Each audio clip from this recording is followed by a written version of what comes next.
this guy that we'll call Aaron at my best friend's birthday party. He was super attractive, but honestly, I was flirting with his friend the whole night, which looking back on it, I think is what got his attention. By the end of the night, he went out of his way to talk to me, and I noticed just how absolutely charming he was, and I was shocked that he was single. So he asked for my number, and I of course gave it to him. And for our first date, we ended up going hiking. PSA for your safety, I do not recommend this for a first date. While everything seemed fine originally, this is where the conversation got weird. He talked to me about how he was attracted to me because I was going into the mental health field. He feels like no one can figure him out. He struggled with relationships for years because he continually puts on masks for people, but they can only last for so long before they come off and a breakup occurs and the other person sees his true self. But he says that this is why he's so good at sales. He's able to be whoever he wants to be for each person. He customizes it. Never once did he talk about his own emotions regarding situations, just his protection of his own reputation, as if he sees people as a way to get something or protect something. Soon I was contacted by a family member. Stay tuned for part 2. Hey guys, so welcome to part 2 of me dating a sociopath. So his cousin reached out to say that this is what he does to girls. He stays in someone's life for a little bit, absolutely destroys it, and then pieces out. The person that he dated before me was a mom of 2 kids. He walked into her life, pretended to be a father figure, and then once he couldn't hold that mask for too long, he left.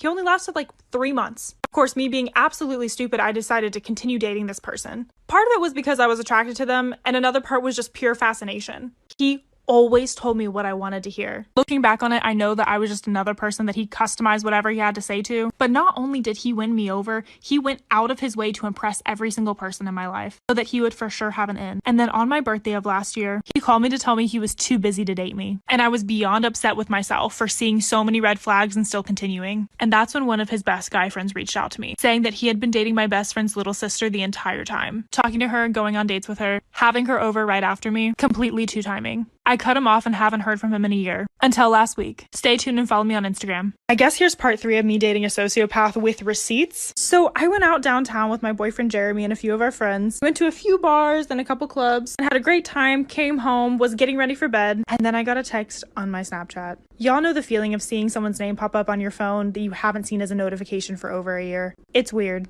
Essentially, he was apologizing about a year ago, saying that he feels like he hasn't wronged someone as much as he's wronged me, but that he saw me tonight and essentially followed me to each place that we went and talked to my friends about me and how beautiful I looked, even though he is still with my friend's little sister. We'll call her Ava. But do y'all see how creepy that is? Like, I never saw him. Like, I don't know what's wrong with my monitor, but then he called me. I'm pretty sure he thought that I wasn't going to be around my boyfriend anymore. That's why he waited. But I put him on speaker so my boyfriend could listen too. And he just went on, and I knew I was going to have to let his girlfriend know. So I called my friend and let her know what happened. She said she was going to tell her sister tonight. And that night she said Ava and her wanted to do a group FaceTime. This story basically turns into Catch a Cheater. Stay tuned and follow me on Instagram for more content.